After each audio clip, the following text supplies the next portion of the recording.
Hello दोस्तों, welcome to my YouTube channel daily Shiksha. दोस्तों, Asia power index जारी हो चुका है जिसमें भारत ने बहुत ही बेहतरीन प्रदर्शन करा। भारत रूस और जापान जैसे देशों को पीछे छोड़कर तीसरे नंबर पर आ चुका है।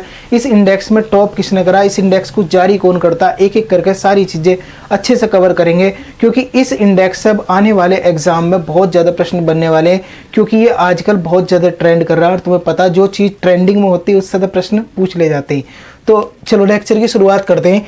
Asia power index 2024।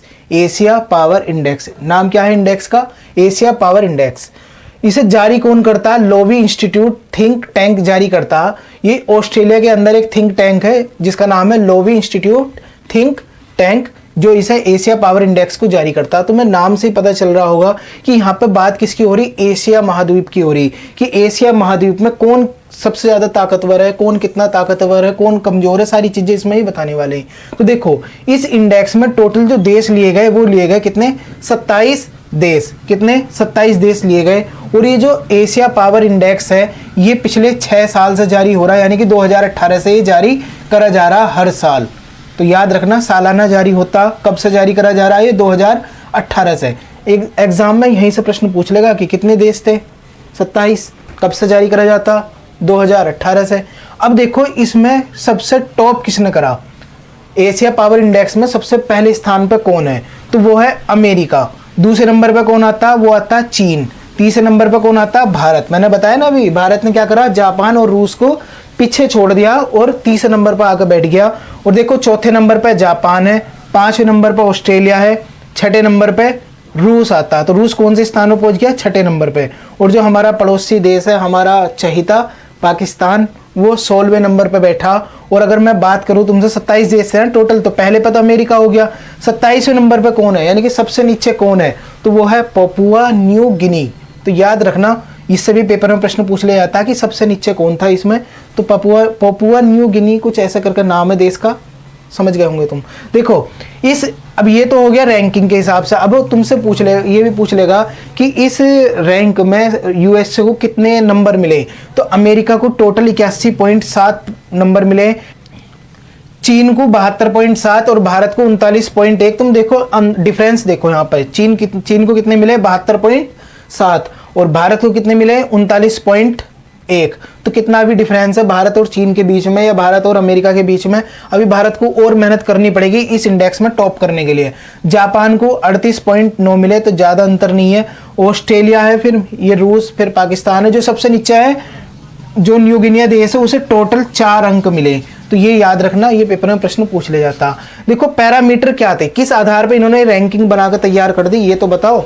तो देखो, देशों के अंदर कितने संसाधन है, ये चीज इसमें देखी जाती है कि किस देश के अंदर कितने संसाधन है और उनका उपयोग वो किस तरीके से कर रहे हैं। तो ये चीजें इसके अंदर नोट करी जाती। अब देखो, एक चीज और इस इंडेक्स में बोली गई कि भारत के पास जितने संसाधन है ना, वो उसका उतने अच्छे तरीके से इस्तेमाल नहीं कर रहा। इस वजह से भारत थोड़ा सा और पिछड़ रहा। अगर भारत चाहे अच्छे तरीके से इनका यूज करके, इन संसाधनों का उपयोग करके 2 साल के अंदर अंदर चीन और अमेरिका को पीछे छोड़कर पहले नंबर पर पहुंच सकता। किसका कहना है ये? लोवे इंस्टीट्यूट थिंक टैंक का कहना है ये। तो देखो, इसमें संसाधन में क्या क्या गिना जाता है। देखो, जैसे सैन्य ताकत है कि किस देश की सैन्य ताकत कौन कितनी है। सैन्य ताकत की बात अगर मैं करूं तो इन्होंने भारत को चौथे नंबर पर रखा।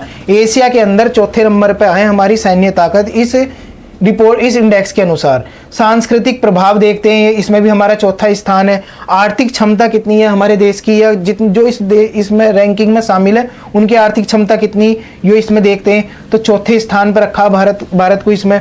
भविष्य के संसाधन कुल कितने बचे हुए हैं, तो इसमें तीसरे नंबर पर रखा। कूटनीतिक प्रभाव कितना है भारत का एशिया के अंदर, इस रैंकिंग के हिसाब से भारत को चौथे स्थान पर रखा। तो ओवरऑल अगर मैं बात करूं तो भारत तीसरे स्थान पर है। और अलग अलग की बात करते हैं, सैन्य ताकत हो गया, कूटनीतिक हो गया, इनमें चौथे स्थान पर रखा गया। तो इनसे ही प्रश्न पूछा जा सकता, इससे ही पूछा जा सकता। देखो, अब तुम्हारे दिमाग में ये आ रही होगी, इस इंडेक्स में भारत ने चलो तीसरे स्थान पर आ गया, इसका क्या फायदा होगा। देखो, इससे तुम अपने आप से रिलेट करके देखो। अभी तुम क्या कर रहे हो, तैयारी कर रहे हो या कुछ नहीं कर रहे। कल के दिन को तुम यूपीएससी की तैयारी करते हो, आईएएस का एग्जाम निकालते हो, डीएम बन जाते हो। तो वे रिश्तेदार जो तुम्हारा आज फोन तक नहीं उठा रहे, वे दोस्त जो तुमसे मिलना नहीं चाहते, तो वो क्या करेंगे, तुम्हें खुद उधर से फ़ोन करके कहेंगे, मतलब बधाई देंगे। क्यों? क्योंकि अब उनका काम तुमसे पड़ गया और तुम क्या हो गए, पावरफुल इंसान हो गए, तुम्हारे हाथ में पावर आ गई। तो जो जिसके पास पावर होती उसे सब के सब सलाम ठोकते, ऐसा तुम समझ लो। भारत अगर ऐसे इंडेक्स में टॉप करेगा, एशिया पावर इंडेक्स हो गया, वर्ल्ड हंगर इंडेक्स हो गया, इनमें अगर भारत टॉप करेगा तो पूरी दुनिया उसे सलाम ठोकेगी और भारत विश्व गुरु बन जाएगा। तो इस चीज़ से ये फर्क पड़ता। तो दोस्तों ये था लेक्चर, तुम्हें कैसा लगा? अगर पसंद आया हो तो लाइक करना। मिलते हैं फिर नेक्स्ट लेक्चर में, तब तक के लिए थैंक्स अ लॉट, जय हिंद।